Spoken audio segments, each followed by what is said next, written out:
High আমি রূপম। আজকের এই ভিডিওতে আমরা ইন্ডিয়ান সিনেমার বেশ কিছু আপডেটস দেবো। তো চলো আজকের ভিডিও শুরু করা যাক। তো আজকের প্রথম যেটা আপডেট সেটা হচ্ছে ডাঙ্কি এবং সালারের অ্যাডভান্স বুকিং নিয়ে।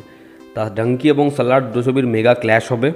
তা অ্যাডভান্স বুকিংয়ে কোন ছবি এগিয়ে কোন ছবি পিছিয়ে এই নিয়ে আলোচনা হবে। তবে আমি বললে তোমরা বিশ্বাস করবে না, দুটো ছবি নেক টু নেক কম্পিটিশান দিচ্ছে একে অপরকে।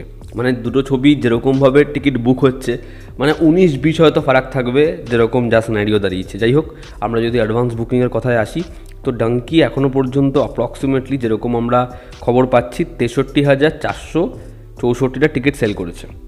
এটা একটা ওয়েবসাইট থেকে জানা যাচ্ছে এবং সব জায়গায় এই খবরটাই ছড়িয়ে রয়েছে।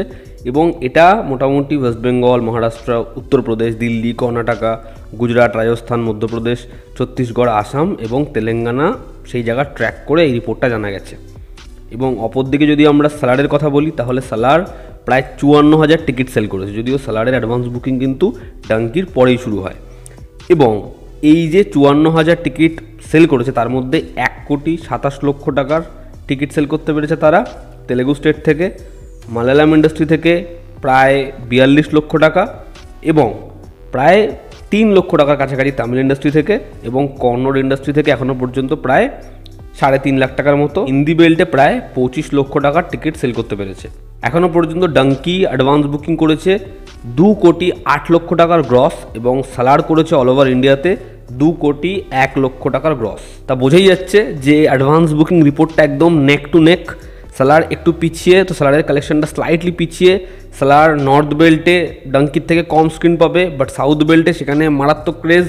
তো এই যে অ্যাডভান্স বুকিং রিপোর্টটা সেটা দুটো ছবির খুব কাছাকাছি আসছে। এবার দেখার সেটা কীরকমভাবে মেনটেন থাকে, কোন ছবি পরবর্তী সময় লিড নেয় কি না। তো যাই হোক, অ্যাডভান্স বুকিং দেখে দিল খুশ হয়ে গেছে যে দুটো ছবি ব্যাপক স্টার্ট করেছে। ডাঙ্কি কলকাতায় প্রায় 224টা মতো শো পেয়েছে, যেখানে আজ দুপুর অবধি 1 ঘন্টা আগের অবধি আপডেট যা প্রায় 17 থেকে 18টা শো অলমোস্ট ফুল পেয়ে গেছে। কলকাতায় শাহরুখ খানের ছবি এবং শাহরুখ খানের যা ফর্ম, ব্যাপক ক্রেজ থাকবে আমরা জানি। এবার দেখার পরবর্তী সময় এখানে আর কতগুলো শো অ্যালট হয়। ম্যাসিভ কোলাবোরেশন প্ল্যান করেছিল লোকেশ কানাগরাজ, সেটা সম্ভবত হচ্ছে না। লোকেশ এই ছবির জন্য একটা কেমিউতে অ্যাপ্রোচ করেছিল শাহরুখ খানকে, বুঝতে পারছো, রজনীকান্ত শাহরুখ খান।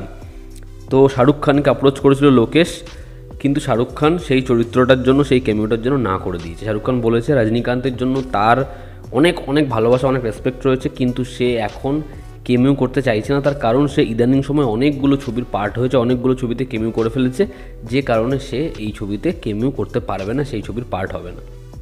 তো যাই হোক, এটা একটা খুব বড় আফসোস। যারা লোকেশের সিনেমার ফ্যান, যারা শাহরুখ খান এবং রজনীকান্তকে বড় পর্দায় দেখার জন্য মুখিয়েছিল এবং খবরটা পেয়ে তারা খুবই কষ্ট পাবে। তো যাই হোক, এটা হচ্ছে না। তো লোকেশ এরকম শোনা যাচ্ছে যে সে রণবীর সিংকে অ্যাপ্রোচ করেছে এই ক্যারেক্টারটার জন্যই, এবং রণবীরকে সে কনভিন্স করেছে যে এই যে ক্যামিউটা, এই যে ক্যারেক্টারটা, এই ক্যারেক্টারটা পরবর্তী সময় খুব স্ট্রং কিছু হবে। তো আমরা রোলেক্সে ক্যারেক্টারটা অলরেডি দেখেছি বিক্রমে, যে সেটা কতটা ইম্প্যাক্ট ফেলতে পেরেছে ওইটুকু সময়। তো দেখার রণবীর সিং সেরকম কোনো ক্যারেক্টার পায় কি না। তাহলে এবার 171-এ কাজলকে আমরা একটা হরর ফিল্মে দেখবো, যেটা প্রডিউস করবে অজয় দেবগন, যেটা পরিচালনা করবেন ছড়ি সিনেমার পরিচালক, অর্থাৎ হচ্ছে বিশাল ফুরিয়া। সে খুব ভালো একজন পরিচালক। সে যখন ফরেন্সিক বানিয়েছে হিন্দিতে, সেটাকেও নিজের মতো করে ডিজাইন করেছে, চেঞ্জেস করেছে এবং ভালো বানিয়েছিল। তো দেখার এই ছবিটা সে কেমন বানায়। অক্ষয় কুমারের বড় ছবি, বড় comedy film welcome to the jungle, একটা ব্যাপক কাস্টের সাথে। তো সেই ছবির শুটিংয়ের একটা ভিডিও অক্ষয় কুমারের সোশ্যাল মিডিয়া পেজ থেকে ছাড়া হয়েছিল। তো সেই ছবির শুটিংটা কিছুদিনের জন্য বন্ধ করা হলো।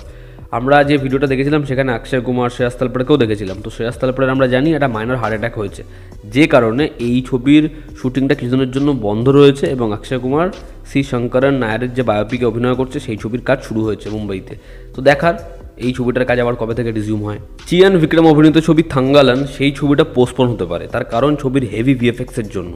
তো দেখার এই ছবিটা যেরকম রিলিজ ডেট প্রমিস করছিল সেই সময় আসে কিনা, তবে আমরা আশা করছি খুব শীঘ্রই একটা আপডেট পাবো। আজকের পরবর্তী যেটা আপডেট সেটা হচ্ছে লোকেশ কানাগরাজ নিজে ক্লিয়ার করেছে তার এই যে এলসির অরিজিন স্টোরির ওপর বেস করে একটা শর্ট ফিল্ম, সেটা নিয়ে তিনি বলেছেন যে তার ছবি লিও আসার প্রায় 10 থেকে 15 দিনের মধ্যেই তিনি এই শর্ট ফিল্মটা বানিয়ে ফেলেন।